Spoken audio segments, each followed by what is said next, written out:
Yeah, so there's a Super Mario cereal that's available at Target now. Well, at least Target is one that you can, through BrickSeek, the little inventory system that's online, you can find yourself a Super Mario cereal. And apparently it's like Lucky Charms. If you don't know what Lucky Charms is, it's it's a marshmallow-filled cereal. Are you going to track down a Super Mario cereal to get yourself a little leg up in Super Mario Odyssey? One, I did see this box.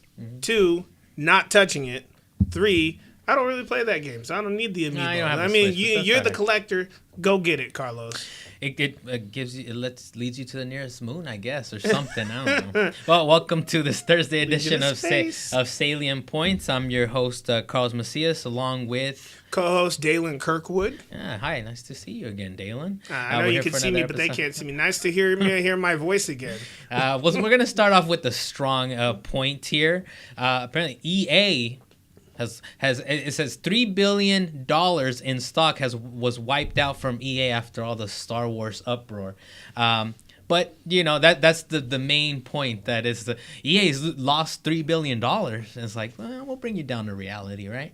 So according to CNBC.com, that's $3 billion in EA stock. EA stock is down. This is from at CNBC.com. EA stock is down 8.5% month to date through Tuesday compared with the S&P 500's 2% gain, wiping out $3.1 billion of shareholder value.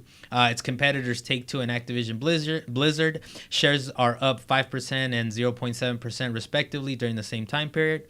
Silver lining to all this is their shares, EA shares, are actually still up 39% year to date. So it's one of those things where like they had a controversy and it dipped down, and it's like, ooh, we don't want to touch that. So shareholders run away. But I mean, this kind of goes to prove. And you know, I wanted to ask you this: is there no such thing as not listening to the vocal minority? Because when you look online, you know, for the most part, people say it's like, it's just a vocal minority. It's just a vocal minority. It doesn't matter, because in general, people are going to still buy it. They're still going to...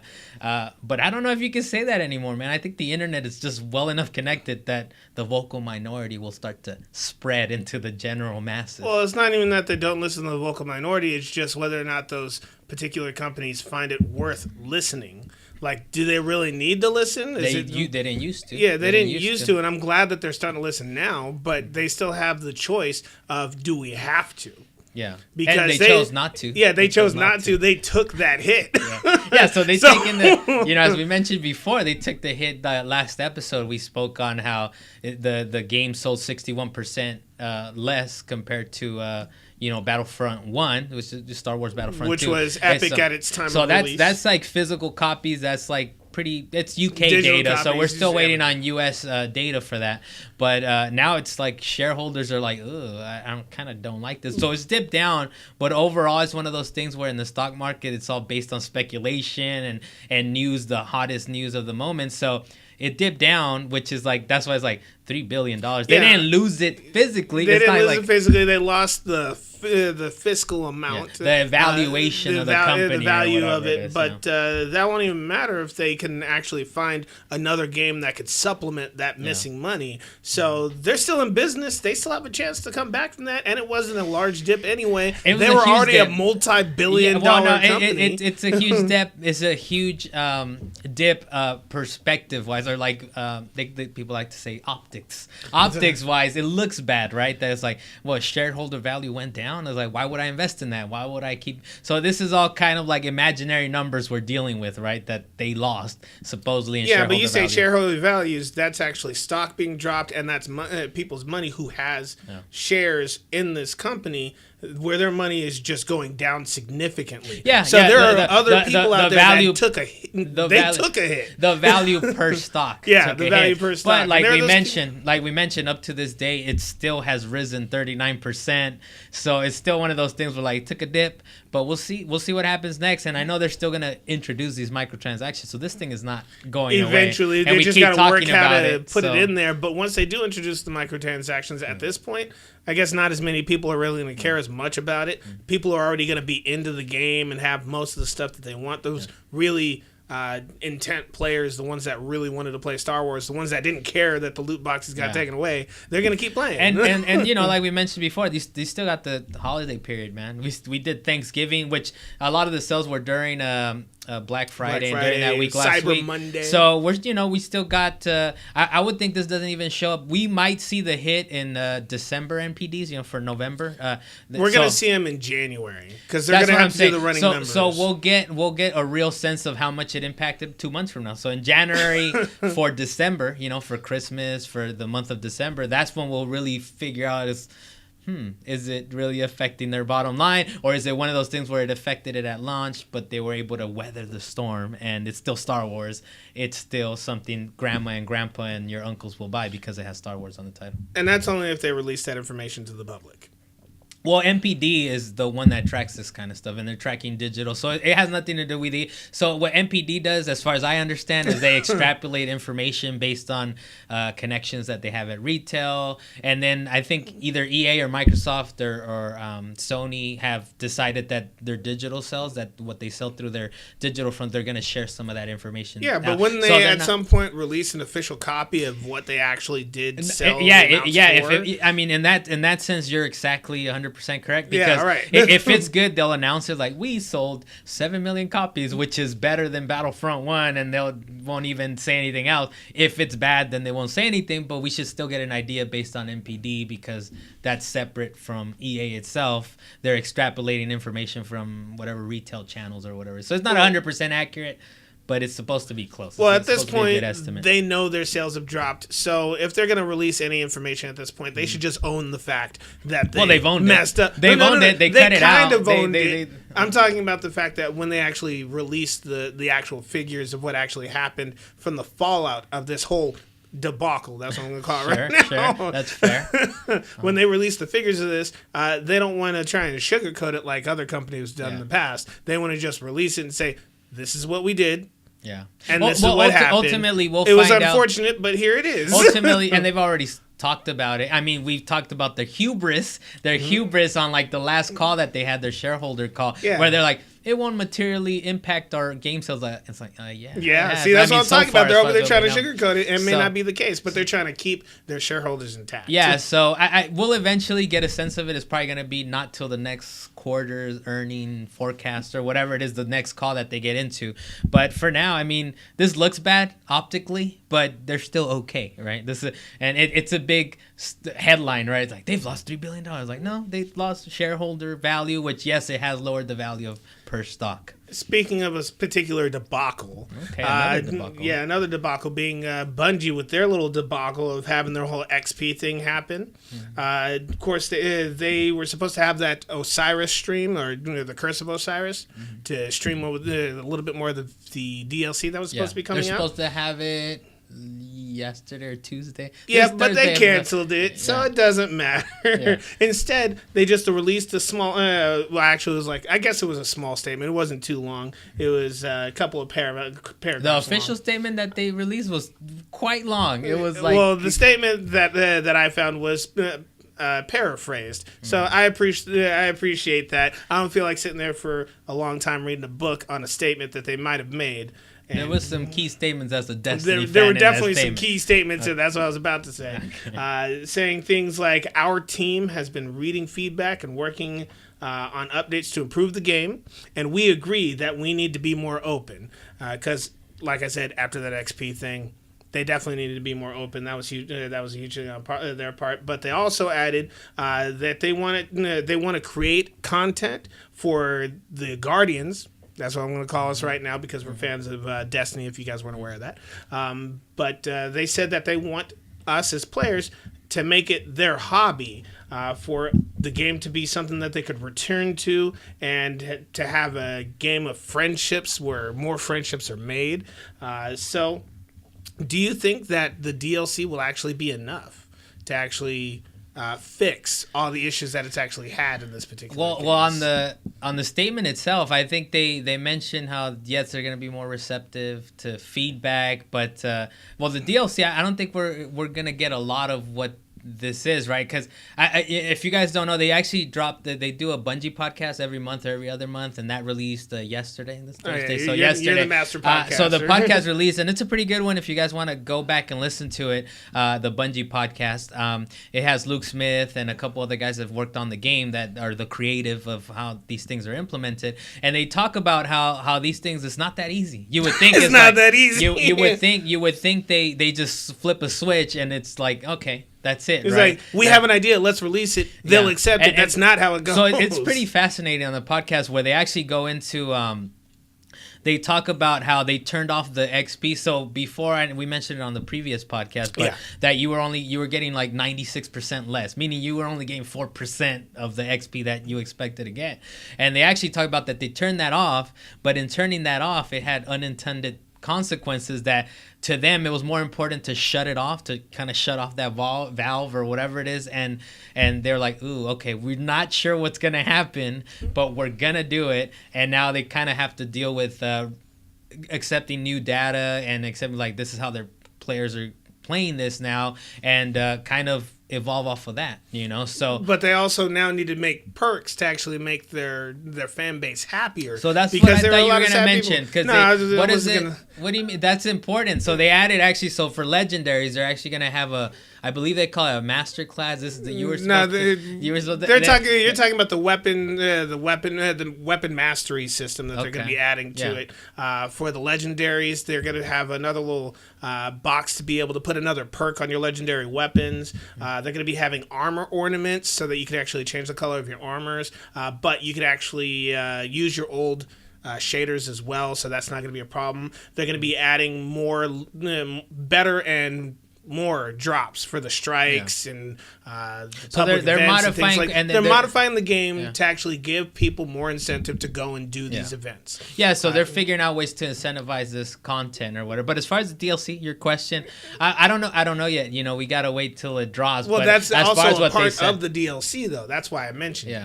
Well, no, one thing is gonna be the update itself to the system, the ecosystem, the shock to the system. the incentivizing strikes, and they're also they're talking about at some point doing it where you can have private matches in Crucible, which is all things that we had in Destiny 1. Wait, do we have private matches? Oh, we did have private matches. We had private matches. You could even do the racing, the sparrow racing. They're bringing back it was SRL, SNL. I forgot what it was called. SLR, the racing component, the racing pods. It's pod racing. But you were able to do all that, and it's funny to see it though, that it's a game where it's like the first one. I don't think they'll ever get it right day one. Right? It felt right. Yeah. While we got it, like I think this one, the Destiny 2, feels right, and then you finish the content. If you're a veteran, you're kind of like, well, okay, I finished the content. Start to wane off of it. I got to where I needed to go, but at the very least, for now, what they're saying, and it's a fascinating podcast, like just how things are implemented, and they give the metaphor of like, look, I can cook you some eggs, but then I have to actually present it and implement it. So it's not as easy as just like you flip a switch and, it's all interconnected, right? That's kind of the sense that you get, is like, it's a whole interconnected system. And if they flip one switch, it's like, there might be unintended consequences like across that world or across somewhere else. You mean like the Callus coin change that they might be making? Trying to actually add the Callus coin sales to, what's his name, Zur, to try to actually be able to purchase things or be able to upgrade some things. I'm a little disappointed, Dalan. I thought you were going to bring in some concrete examples, because they have some good examples. Like, so the master classes, so your legendary, you're going to be able to change the stats. So be able to randomize the stats like you could before, but they took it away with Destiny 2, where every weapon, like an exotic or your legendary weapons, they have the same stats, but they're bringing back from Destiny 1, I don't know if you remember, but you would have randomized perks. So now they're adding that extra layer to it where you can have a master class or something like that. Yeah, that's why people would be running around with me talking about, I got a god roll. Like, oh man, all right. So they're bringing that back, and then you can re-roll as possible, and they're trying to incentivize the engrams, the modifiers, and all that. So at the very least, they're saying, we're listening. We can't necessarily do everything, and we're trying to make it. And they did talk. One thing on the podcast. I guess this is a podcast topic, right? Yeah, well, now it is. It turned into that, but it's just a fascinating podcast. If you're a fan, of course, listen to it, the Bungie podcast. But it's also interesting because they brought up the loot cave. Actually, they brought up how in the loot cave they were like, oh, I mean, I guess I see why we could see why players would want to do that, because that's the best way to get loot. But then they were like, honestly, it really wasn't. It just seemed that way. So it's a perception thing where they're like, you actually, if you did strikes or you did other things, you would be rewarded better, much better than shooting into a cave. But for players, it was like, oh, it's just a loot cave. So actually, what it turned out for the loot cave is it wasn't about getting the stats. It was about getting the legendary gear and getting the additional weapons and more power. That way, when you do go do those other events, you're not struggling to do it. Yeah, it was to get to the point where you could get yourself ready for the raid or whatever. The loot caves were preparation. But it's an unfortunate thing, I think, for them to hear it mentioned that it's actually a thing they still think about, which is like Destiny 1 early days when this was the loot cave, right? But it's something that it's unfortunate in the sense where I think this is why we're getting a raid activity instead of a new raid, because I think they looked at Crota Zen and they were like, we introduced that and they exploited it immediately. We broke it. But to me, like, that's one of my greatest memories in Destiny is like, we broke it and we figured out how to do it. But to them, they're like, well, it's exploitable. It makes it a less fun experience for some people, and I can see that. But at the same time, like, this is why we're not getting a new raid, because everything they're thinking about balance above everything else is balance. And to me, it's like, I get it, but I still want to raid as broken as it is. Regardless of what you do, somebody's gonna break it. But this new one, they really hasn't broken. The last few raids haven't really been that breakable. No, this last one, I've had a couple of groups where they're talking about, hey, let's cheese it. Let's cheese it so they don't spawn, so we don't get hurt. Yes, but it's usually harder. It's usually harder to do it, and there's really no incentive to just not do it the right way. Whereas in Crota's End, it's like, we're just gonna flip to the next area. We're just gonna do this. We're gonna skip the entire area. So they're glitchy now in the way where it's like, you might as well do it the normal way, because it's actually harder to do it a glitchy way. It's time consuming to do it any other way. So we'll move on to the next piece. I'm sure we're going to talk about Destiny and probably again. We try to avoid it. We try to keep it interesting. No, we don't. We don't try to avoid it. What do you mean? No, we don't. I'm saying, like, we don't try to repeat the same things. At least try to keep it fresh. Repeat the same material. But we will talk about some more shareholder type stuff. Well, not necessarily. But Take-Two Interactive, President Take-Two is the guys that publish Grand Theft Auto, all those Take-Two games. Well, yeah, Take-Two, 2K, Grand Theft Auto, the upcoming Red Dead Redemption. It's Rockstar developed, but ultimately the publisher is Take-Two. Yeah, I've seen it up there. So Take-Two Interactive President Carl Sladoff told GameIndustry.biz that video game software will go all digital in the next 5 to 20 years. And this is, quote, I think over the long term, it will be 100% digital. I just can't predict whether that's 5 years, 10 years, or 20 years. It's probably less than 20 and maybe more than 5. But I think it ultimately gets there. That's the zeitgeist. Things are moving in that direction. And he said why I think it's a little quicker than people imagined is, honestly, Sony and Microsoft have done a really nice job with their services. You've got more people on Xbox Live, more people on PSN, and it helps. The friction is going away at a quicker rate because these platforms have been really well developed and the consumers love it. So what do you think, Dalan? Do you find yourself going more digital versus buying box copies now, or no? I still find myself preferring to get a box copy because I like that feeling of being able to trade it and sell it and things like that. You get digital copies, you can't do anything like that. You have spent your money to technically rent the game, but they say it's purchased by license. You can see how it's going in that direction. I can see it going in that direction, but it's still a frustrating thing. Especially when games are like, they're already talking about like 50% of sales are being done digitally. Like Destiny 2 was an example, and I believe Call of Duty 2 was like, oh, it sold great physically, but it kind of sold like about that or half of its copies digitally, which to me, Destiny 2 I bought digitally. I do prefer physical because I think we've talked about it before, right? But digitally, you're buying a license. It's not yours. I just said that. It's not yours, right? You're renting it. You're renting it. But the fact being is that if we go completely digital, it actually does take away something from the industry, and they're actually going to be losing out on money if they ever do go fully no, digital. They don't because they're in control of that pipeline. They're in control of that full, because look, when you go to retail, it's $60, right? But they're really only making maybe about, from what I've heard, last I've heard, they only make about 42 of that. And then the rest is they spend on shipping. They got to give a cut to the retailer. So digitally, it's like they get that. Well, whole I thing. understand they save money besides the from percentage not that they having to give to actually Sony ship or it out, Microsoft. but you also alienate the people that don't have access to the internet. Yeah. Well, yeah, that's one of the, and I think that's why he kind of has that caveat of 5 years, 10 years, 20 years, because it really is relying on your internet connection, right? And these are and your speed of your internet connection, these are whether or not you can afford it. These are 50, 60 gigabyte downloads or whatever at a time, and then sometimes you have to delete them because the space is limited on your console, that kind of thing. So I think this is why he kind of says 5 to 20 years, because it's all relying on the internet. And now we got this whole net neutrality nonsense that who knows, right? But ultimately, we're going in that direction. Well, we're going digitally. You started mentioning size of the games, and I don't think that's really going to be a huge issue simply because technology moves forward at an exponential rate. So, but when net neutrality comes into play, and you're eating up all that bandwidth, and Comcast's like, you know what, you're capped, because I think people are capped. We're not capped. Have you ever noticed you going over your artificial cap? Because they don't advertise it, but we do have a monthly cap on your home internet. But I don't go over it. I don't know if you've ever gotten hit up for going over your. No, it's I don't have that. I don't know what you're talking about. No, because people are actually capped. Even in the U.S., people are actually capped. Yeah. They only have 70, 80, 100 gigabytes, which is one of those things like, really? No, I destroyed that number right off the bat. But, immediately. Yeah, probably me and you, because I delete games and then delete games and re-download them. But you know what? One of the things here is that if we go all digital, it does end the retail reliance on console.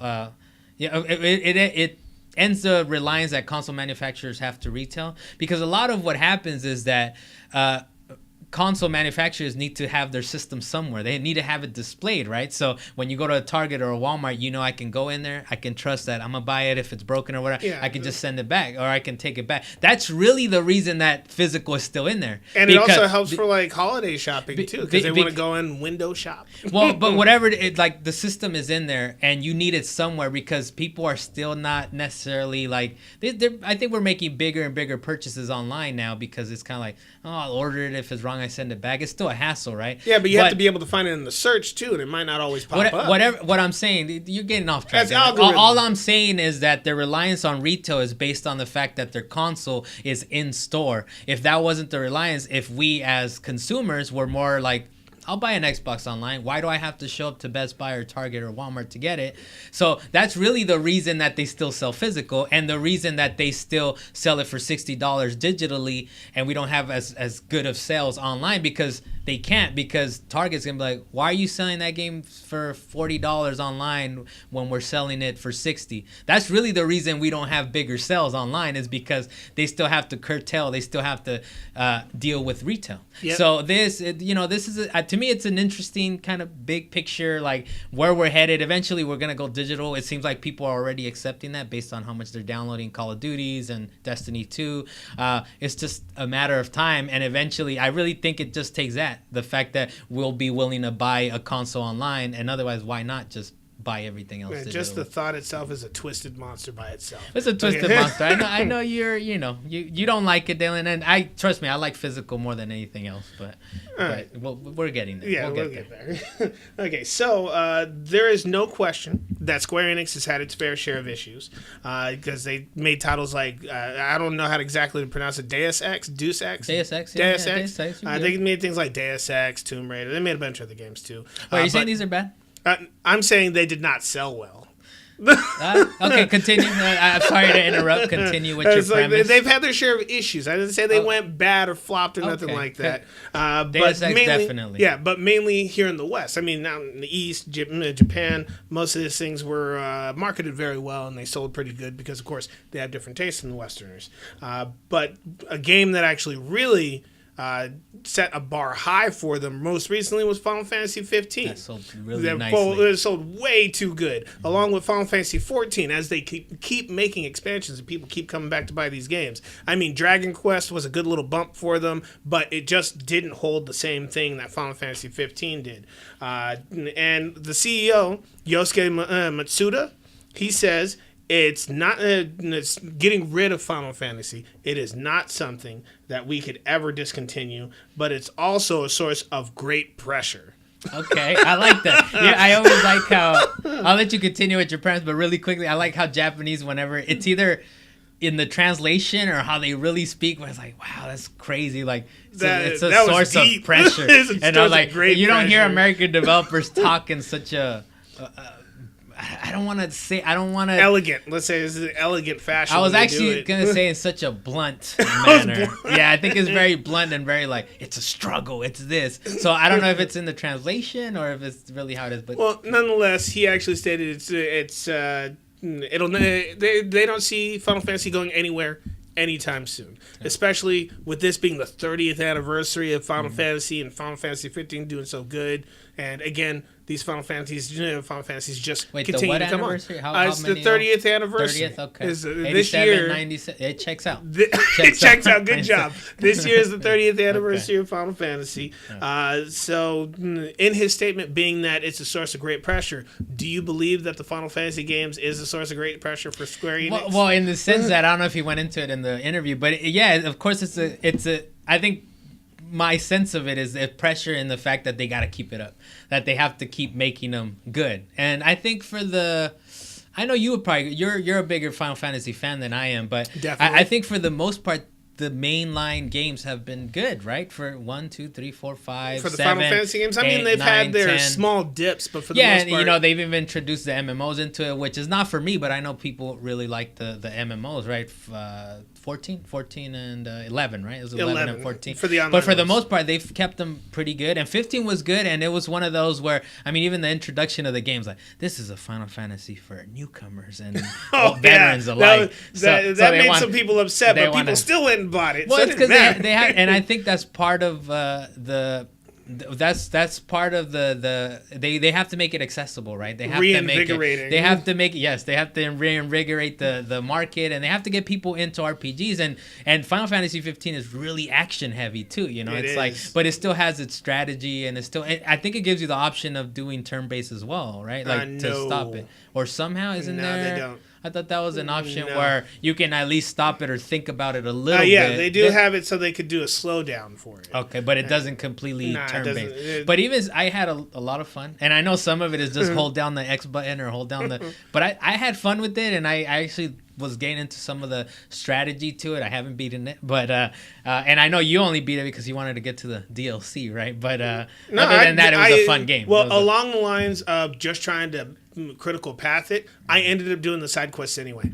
Yeah. So it was just a thing that just ended up happening. It was fun enough. Yeah, and side quests are easy enough to get in and out of. Yeah, but you have a reason for doing the side quests. When you're doing the critical path, you're like, all right, I'm not gonna be able to make it through this place. I need to go level up, get more money, whatever it might be. I'll need to do a quick side quest. I'll need a critical. But well, what do you think? How, as far as how the series has evolved? He says there's a lot of pressure, right? Yeah. And I think that's what he means. What do you think by pressure? And have they been able to measure up to this pressure that he speaks of? Well, what I think they have for great pressure is the fact that Final Fantasy has such a huge fan base. And there's a lot of ways that you could build a game for its next installment and make a lot of people angry really quick. Yeah, I think that's part of the pressure so that he mentions. There was even that point where they said that they were never going to make a remake of Final Fantasy VII because why would they? And then when they announced it, everybody lost their mind. Yeah. Which I'm excited for. And I think they're going to release like in episodes now. But with the announcement of a remake for Final Fantasy VII, they got to do it right. Yeah. I mean, it took them, 10 years to make Final Fantasy 15? I'm kind of glad that they took their time, but at the same time, I'm kind of upset that it took so long. Well, it took so long because I think it got rebooted. It, skipped a generation. It probably, you know what, I think they went years and years, got canceled, got rewritten, we can't do that, we can't do that. It took forever, and now they're just trying to milk it. And going into our honorable mentions actually about this, they actually had a stream recently. I believe they did a live stream. Square Enix, they call it active time report, which is very clever for the Final Fantasy fan. But Final Fantasy 15's director Hajime Tabata says there's 3 more episode style downloadable content in store for the game in 2018. One of the episodes would center around Arden, another one with Luna, and Tabata said that he wants each of the DLCs to be sufficient all on their own. Well, you've been playing recently the multiplayer DLC, right? But would you be excited for more single-player DLC? I mean, it's 2 years after release. We're talking about 2018. That doesn't even matter because the way they built the game, they actually left gaps in the storyline where you're like, what happened here? What happened here? Yeah, okay. And just when you're wondering the whole time, I mean, when I realized that the DLC was going to answer those questions, I was super gung-ho for it. Now knowing that they're going to be dropping gung-ho that you spent $60 on a game and they're filling in gaps with paid DLC or season pass DLC. Yeah, the season pass DLC. I mean, the fact that most gaming companies, and we touched on this touched base on this previously, is that they want to add DLC to actually get more money. Yeah, that's not the best thing for me. I just want all the content to be included. But the fact that, times have changed, I'm happy that they're even releasing this additional portion of the story. and like I said, like I had mentioned, is like they're milking it. They have to milk it, and I don't think that's necessarily that big of a deal. And I think one of the things to consider is that sometimes these games are developed, and the way they're developed is that they're going to release a game, but they had been developing the deals. I think that's why people are disappointed. It was like, you guys were working on this, and you're releasing it as DLC. It's like, well, they kind of have to work with it simultaneously. Yeah. So the game releases, and then over time, they're giving you a little more content that wouldn't have been there in the first place 10 years ago, 20 years ago when Final Fantasy VII released or whatever. That's it. That's the game. And on top of that, it's a good way to have people keep their games instead of trading them back in right away, and also to keep them involved in the game and have them more excited about the game for a longer period. But let's just say that for a person that you kind of have a trouble with dropping $60, let's consider the hypocrisy that you're willing to spend $60 and then $20 for, or wait, no, the season. How much is the season pass? The season pass is $24. $25, and you're like, that's fine. I like it. I enjoy it. No, you see when you look at the season pass, sometimes you got to look at the value of the season pass versus how much it would cost to purchase all these things individually. But it's still season pass, and you got to spend $60 on the game that took 10 years. Yeah, well, plus or minus to develop. But with that aspect, at least you could hold off on purchasing the rest of it instead of, as we talked before, that $60 is actually a low price for video games. Okay. I mean, it could be an $80 game, but instead they split it into different parts. I'm guessing for Final Fantasy, you would spend about $80. I'd hate it. But might. You would do it. But you would. I think you would do it. Okay. Well, all right. Well, moving on to our to the next one I got here for us. We got in December the new PS Plus games. Of course, they always cycle at the beginning of each month on the 5th. It's the first Tuesday. The first Tuesday. The first Tuesday. I thought it was like the 5th. Well, it might fall on the 5th, but it's the first Tuesday of the month. It's not the way it feels. I've seen it always update on the 5th. All right, but anyways, like I said, it might fall on the 5th like the last 3 months in a row, but it's the first Tuesday of every month where we get these new PlayStation Plus games. Okay, either way it goes, as of next month, we're going to be having Darksiders 2, the definitive. I can't even say it right. Definitive. Oh, that's right. Yeah. They did the whole weird definitive. Death. You're correct. You're right. The definitive edition is going to be dropping for the PS4 for free. Kung Fu Panda show an asterisk. You need a PS Plus, PlayStation Plus. Yeah. Of course, I said it. PlayStation Plus games dropping. Okay, I'm just saying for free with asterisks. Yeah, okay, with asterisks. Just so if there was any confusion, PlayStation Plus games for free, you must have PlayStation Plus. Sorry to interrupt. All right, no, that's good. But got Kung Fu Panda Showdown of Legendary Legends coming out. All right. Sounds fun for kids. I don't know about it, but might try it. It's free. Download it. It's free. The Siberia collection coming out for the PS3. I thought about that one, but I'll come back to that in a moment. X-Blaze Lost Memories coming out for the PS3. Was that on Vita? Not sure. The Vita, I looked at the list and I was like, I don't know what this is. I really don't know what this is. X-Blaze, if you guys know what it is, go get it.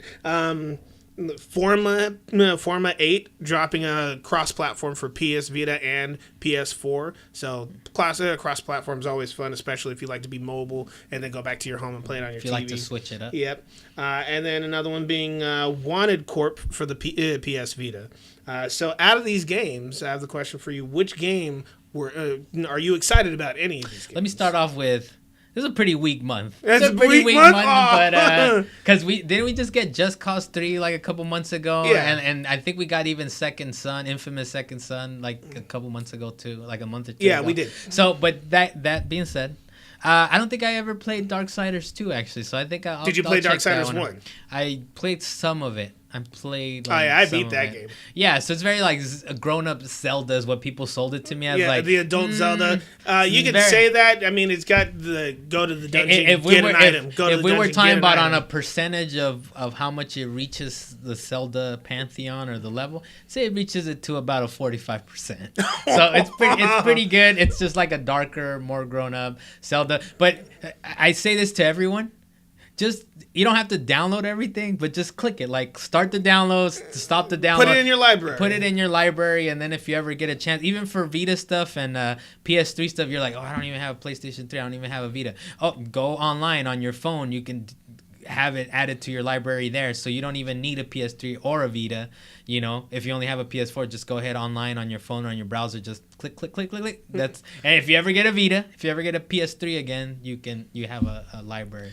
Well, unfortunately, I had Darksiders 2 for a short period, but I traded it back in because the very beginning of the game just didn't captivate me. Okay. But then I realized, then I found out that it was apparently just this excellent game that I missed out on because I didn't get far enough into it. So I just Wait, you said Darksiders 2? Yeah, Darksiders 2. I had. Did you Darksiders play 2. 1 though? Yeah, I beat 1. Okay, why you didn't like 2? I think I might have started 2, but for some Yeah, it was reason like just it didn't grab me. captivate me. Yeah. That was the problem. So I just traded it back in. But apparently, it was an excellent game. So I'm like, why am I not picking this up again? Yeah, so that's the big one. I'll say that's the big one because that's a full kind of AAA. I think those people don't exist anymore. Not the people, the developer. Oh, good job. The developer doesn't Yeah, they ended up exist selling anymore, off to another company, and now they're releasing that Darksiders 3 Yeah. that they want to come out with.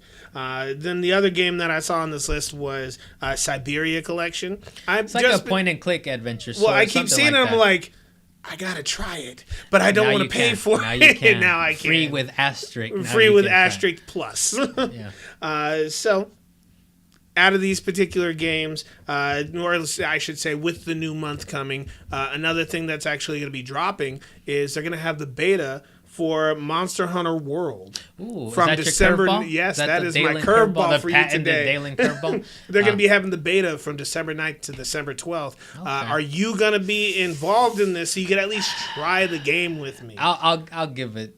I'll give it a download. You give it a download, but we got to get into it. We don't have to go all over the planet. As soon as it goes live, I'll give it a download. I will quite possibly join you. Sure.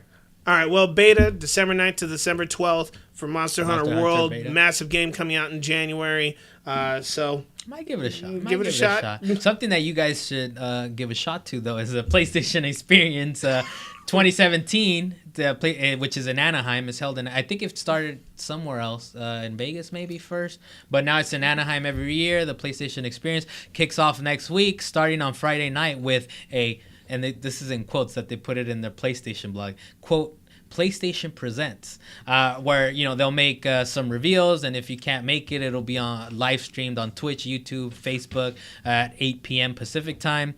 And the doors for the actual show, for the actual exhibition hall and all that, it's at 10 a.m. on a Saturday, and where you can go hands-on with upcoming games, and they're gonna have panels with. They have some good panels coming up. I think they have a panel with The Last of Us 2, Neil Druckmann, and kind of funny is Greg Miller is gonna do the moderation, which should be fun to attend. But the cool thing about the PlayStation Experience is that they have announcements, and they had a really good E3 or Paris actually. Paris week was pretty good if you saw that live stream. I did and not. E3, the PlayStation one was pretty good too. So, and they still save stuff for this PSX or PlayStation Experience. So, I mean, I know they first showed either Uncharted 4, it was either Uncharted 4 or Lost Legacy. They first showed it at PlayStation Experience. So, what do you think they'll have there? What do you think they'll show? Is there anything that you think PlayStation could kind of? I'm pretty surprise sure us? 2 games that they're definitely going to have at the PlayStation Experience is going to be the God of War game. Yeah, That's definitely one of them. And the other one, hopefully they have it, and I would hope that they would have better footage, would be Last of Us 2. Oh, what was the? Well, I guess the controversy for that was like, this is very like, I can't believe you guys ended this. Didn't even know that was. You're talking about the ending for the game. Well, no, not the ending for the game. I'm saying like it was the ending for their conference, ending it in such a violent like. You've seen it, right? Last of Us 2 last video trailer, that they made, where they're kind of like somebody's hanging or they're hanging people. I was like, save wow, his life. We'll think about it. Yeah, dangling there. so I think because they showed us that at I think it was at PlayStation at Paris week, and they've shown us some stuff on God of War, but I think that release is getting close, man. So if we're gonna get a big like this is the last trailer, I would think this is it. I know the Game Awards are coming up too, but I don't know, the Game Awards, they kind of, I like the awards and we talked about them a little bit, but the trailers are sort of okay sometimes. Sometimes they do get, sometimes Jeff Keighley does get some, but for the most part, I think if anything big, the PlayStation is going to use the PlayStation experience for. I think God of War is really the only that's thing. the only one. Other than that, I hope they surprise us. Those two. Other than that, I hope they surprise us with something new. A new game. Oh, you know what? We might get more on. Was it Tsunagi or the samurai game that Ninja Ghost of Setsuna? Ghost of Setsuna. Yeah. So I think we'll get a little bit more on that, but otherwise, All right. So another quick one I got for you guys is it's an indie game. There's an indie game called SteamWorld Dig 2 that sold 10 times better on the Switch than it did on Steam. That includes that Wonder Boy sold 100,000 units on the Switch, and apparently it's actually pretty good for indie games, or at least I think so. Carlos, do you think that the Switch is a good platform for indie games to try and sell on versus Steam? I think at this moment, yeah, because they still get some visibility. It's not overcrowded yet. It's starting to get a little more crowded. The Switch eShop and all that. I think it's starting to get a little bit more busy, but for now, I think if you're a big enough indie game or you're able to advertise well enough, I think it's still a good platform. Because if you go to Steam, I mean, there's 1,000 games. Yeah, you're looking up like I have no idea what to look at. I think this year there was somebody was mentioned. I think it's Shuggy X on Twitter. He's like an analyst guy. I think he mentioned like they released like 6,000 games like up to this year, and I was like, that's ridiculous. They need to train where on the eShop I think they updated either on Mondays or somewhere along the week they update the eShop. At the most you see like five games, new games. So when these games release, it's like, and you're on a Switch and you're portable, and since it's the portability, you're beating games. I feel like I'm beating games faster on the Switch because it's portable. I take it everywhere. You get to play it consistently. And you're kind of like looking for new content regularly, and you're like, well, this is one of the few games that released this week. So I think for now, before fully gets kind of exploited and everyone jumps on, I think it's still good for indie games. And SteamWorld Dig 2, I haven't played that one, but I did play the original. It's one of those digging games where you kind of I don't know if in that one is the case, but I think it is. You have a drill and you run out of fuel and you got to go back up to the surface and you got to keep digging, and it's one of those games where it's a little bit of a puzzle game. It's sort of a puzzle game because you don't want to get trapped and you want to be able to still get out. Yeah. It's kind of incredible, and it's kind of incredible. And it's like it's very much a time sink. So if you like a time sink, I'm pretty sure the sequel is just as good. Next up, we have Yooka-laylee, which will launch on Switch December 14th, so another Switch release. And the game was clearly an homage to N64 Rare games, the platform adventure 3D games. And actually, Playtonic Games, which is the maker of Yooka-laylee, is made up of former Rare developers. The game is already out on PlayStation 4, Xbox One, and PC. It received about a 68 to 73 on Metacritic, so it's not that good. It's like okay, right? It's middling maybe. It will run at 900p docked and 600p undocked. Have you heard of Yooka-laylee, or are you aware at all of what it is? One, as you say, Yooka-laylee, the only thing I can think of is the instrument, the ukulele. Yeah, and that's kind of it's a play off of that. It's a play off of that. Yeah. And when you mentioned that it was from Rare, who had all the other games on the 64, I'm thinking like Banjo-Kazooie and stuff like that. It's like a clear homage to Banjo-Kazooie, Banjo-Tooie, and all that. I was close to kickstarting it at some point, but I was like, you know what? I think Banjo-Tooie and Banjo-Kazooie games, those were left in the past, and like for good reason. So, but it's pretty cool what they do, and they have the release of like they actually have a special edition where it's give you an N64 cart, and it has an N64 box and a manual. Which they're like, we want you to know what life was which like.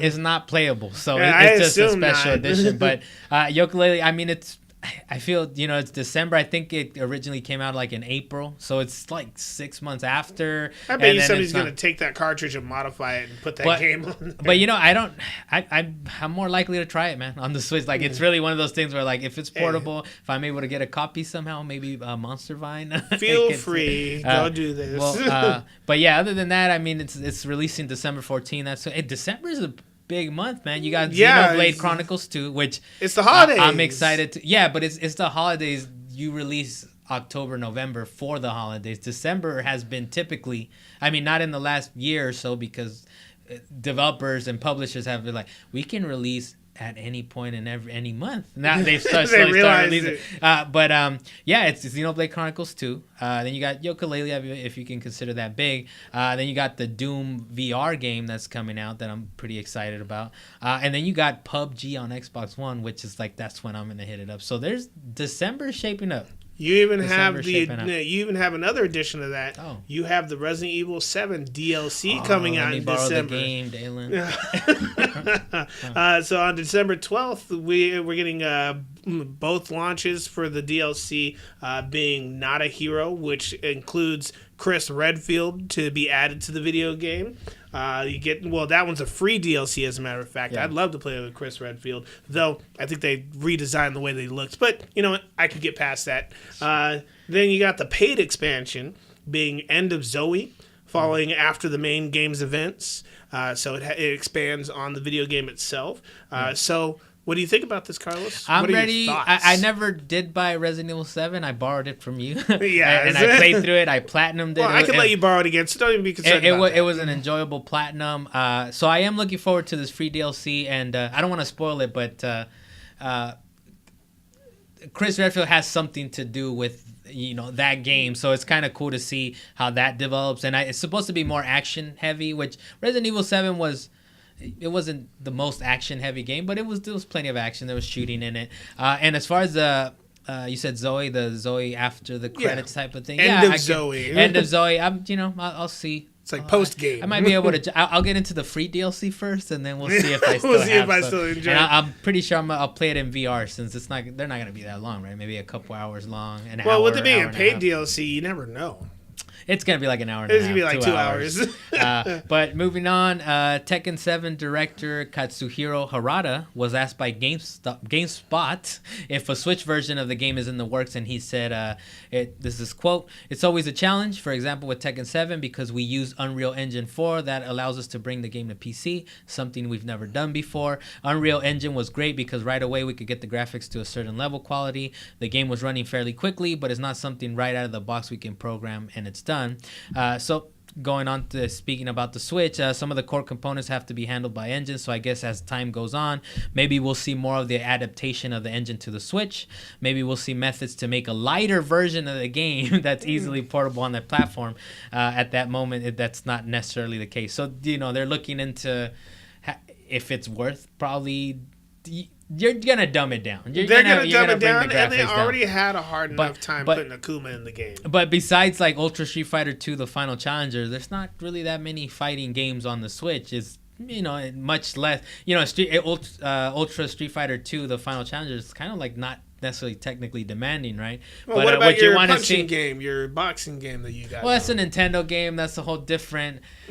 I don't know if we've talked about it on the podcast before, but other developers, if they're not Nintendo, they're not really rushing to the Switch. Well, it's not that they're rushing.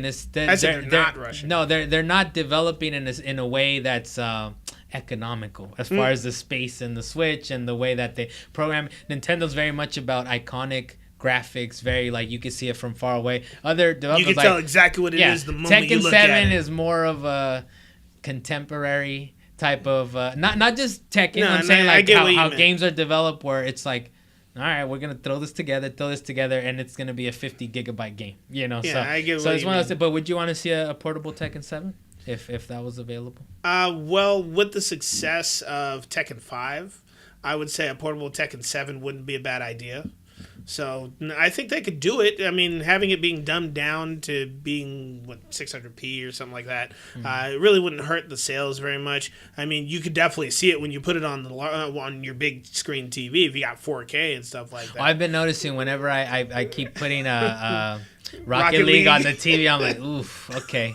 It plays great, like we've mentioned, but yeah, you'll see the graphics drop. Yeah. But if you love the game for the gameplay, you won't even care about the fact. And that's the thing, right? They have to get the core essence of what the game is, the fluidity of combat. They have as long as they do that, they're good. They can go ahead and do it if they want. They have to make sure to get that. Yeah. Okay, so a quick thing that I have here is that EA gave some conflicting reasons why they decided that the day before launch that they chose not to actually release their cosmetic DLC. It was just removed. It wasn't cosmetic DLC that they removed. They removed loot boxes that actually had performance enhancement things. We spoke about it during one of our previous podcasts. But one of the reasons that they gave, though, as far as specifically cosmetic loot boxes. Yeah, actually, it was specifically on cosmetics itself, being that the EA CEO, Blake Jorgensen, I'm not exactly sure how to say her last name, but she explained at the time that it was to preserve the Star Wars intellectual property, making it seem like it was just about timing, so that it didn't actually mesh with the movies themselves that they're being dropped out. But then at the same time, she stated, if you did a bunch of cosmetic changes, you may start to violate the canon. Yeah. Now, of course, we don't necessarily know what it would be like to really see a white Darth Vader or a pink Darth Vader or something like that, because I guess that was a concern for people to see Darth Vader in pink armor, polka dots. Is that something I said? Was that something that she said or he said, Blake Jorgensen? For the white and the pink part, yes, she actually said that. But being that these statements are the way they are, do they sound conflicting to you? As far as the reason for removing I think it's pretty consistent. What they're saying is that Disney is watching us, and they don't want us to have Darth Vader be available in pink. So I think what they're saying is like that the canon is like that's preventing them to make too many changes, because Darth Vader, Luke Skywalker, whoever else, Rey is their iconic. That's how you know them as far as the movie. You know what and if you got cosmetics, it would be maybe more towards an alternate costume that they have in the movie, in the different movies. And you can do that for all these other characters as well, because you got the captains or something like that. I forgot exactly what they're called, but I know they come in their chrome silver. Yeah. And if you change it to white, suddenly they look like a stormtrooper. So they speak to these cosmetic, and I think with what they refer to maybe like the heroes. I don't know if they differentiate heroes and villains, right? But these hero and villain characters that are iconic, I think it's specific to that. But as far as like, there's some data miners that discovered that there is a character customization menu in the Star Wars Battlefront 2 PC file, so they can break that down. And get in there. They're gonna hack it at some point. And some of the examples that were shown were that you can get different clone trooper skins and Rebel Alliance assault characters. So I think in that sense they might not allow you to modify a Darth Vader or any like big time character like that. But other than that, it's like you can do whatever you want to the troopers, I guess. So. But in a sense, I myself feel like their decision not to include those type of cosmetics may have actually saved their franchise, because I wouldn't want to make it Disney upset. I think the problem with EA and like the Star Wars thing is that I think for the most part, I don't know about you, I think we're in the same line with this, but as far as if it's cosmetics, it's fine. It's perfectly fine. Sell it for $500, $1,000. It affects me or the players when it has to do with performance. Yeah, but dropping the cosmetics versus portraying the characters correctly can actually make other people upset. That's what I'm saying. Like they're kind of they should have dropped the color. They should have dropped these color schemes just for certain types of characters instead of everybody. They're between, what do you call it, like a hard and rock and a hard place, because it's like they have to protect the intellectual property because Disney is watching, especially with this whole nonsense about like what are you doing our players to our sacred franchise, and they have to protect the intellectual property, but the best way to do microtransactions is cosmetically. Yeah. But yet you have your hands tied behind your back in that sense, where it's like, well, you don't let us do it in the way that would be proper, in the way that most people would find it respectable or in good taste. I say let them do cosmetic on the weapons. That'd be great. That'd be okay. That'd be fine. Oh, so you were talking about there's a Comcast news, right? There was Comcast was speaking. You were speaking on Comcast was hinting at fast lanes. Yeah, well, yes, Comcast at one point. Well, I should say that Comcast stated that they were not going to actually do any type of fast lanes or changes or really give anybody any type of specific perks, even if net neutrality changes, because. Of course, they're trying to repeal that through the FCC. I like how Comcast is taking like center stage to like, dude, nobody. You are one of the enemies of not wanting to do away with net neutrality, but it's like they're coming out and saying this stuff, right? This they found their own little loophole, stating that they won't slow down the internet in favor of anybody, but they will sell services to go fast laning for other companies. Which is why we don't want net neutrality to go through. We don't know how that would affect our speed, and what do you think it means for us, Carlos? Well, as far as I think they use the phrase fast lanes, right? Like it's like there's gonna if net neutrality like protections go away, that's exactly what they're gonna do. Whoever their partners are, whoever their people they work with, it's like, okay, Netflix, all right, you give us $10 million. We'll make sure Hulu, we'll make sure the Amazon Prime Video doesn't have as fast speeds. We'll make sure we'll throttle it in a way where it's like. But that's the thing is that they promised they wouldn't throttle it, but that doesn't mean that they can't sell fast lanes. No. You gotta understand, it's like. But once it's there, they're gonna take advantage of it. They're promising these things as in like in good faith, right? It's like, no, we're with you, consumer. We're on your side. Ultimately, no. They're loyal to the bottom line, and that's eventually like if it works out for them. See, companies, Dalan, you gotta understand. I'm gonna speak to you specifically, but also to the audience.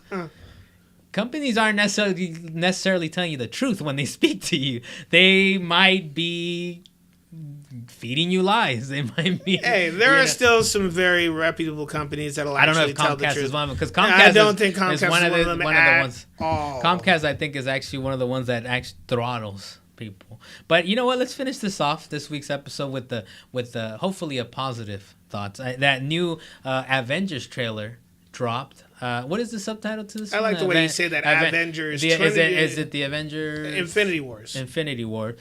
You saw the trailer. What did you think of it? Honestly, I was very happy to know that they're finally going to be dropping the Infinity War movie. I thought it was going to be dropping in 2020, but apparently it's 2019. Okay. But with that trailer that I watched, I was a little upset at the way Thanos looked. Oh, I was like, what happened to his helmet? There was sort of a beef, right? They took his helmet. I should have looked more into it, but I was seeing that on Twitter that was like, we made him look like this, or he's powerful enough that he doesn't need all that armament. It doesn't matter if he's powerful enough that he doesn't need it, but you pulled the X-Men, what was it? X-Men Apocalypse. Hey, they already messed up Apocalypse in the way he looked. You don't need to mess up Thanos too. You got to give him some artistic license, all right? This is a not movie. On this. Okay, I will give you artistic license to make him look better. Not to make him look like a shaved egg or something like that. Look like a wrinkly prune that they threw on the screen. I was like, what happened to Thanos? He's looking funky walking around the screen like that. The only thing that saved the trailer for me was when they showed Guardians of the Galaxy at the end. That's right. That was a good little ending. With that, we end this episode of Salient Points. I hope you got all that off your chest, Dalan. I did. I've been holding that one in for a minute now. Well, you just watched the trailer like 20 minutes ago. Yeah, so, I've been holding it in. Trust me, I've been wanting to talk about it. Thanks for listening to Salient Points. And again, this is your host, Carlos Macias. You can find me on Twitter at @AduceClean, as well as Dalan Kirkwood. You can find me at _Zaysha_ also on Twitter. That double underscore. I love my double underscore. I will enjoy that and take hold of it. It's all right, Dalan. We'll get to 2019, watch the movie. You'll hate it for some other reason. I'm gonna be somebody tonight.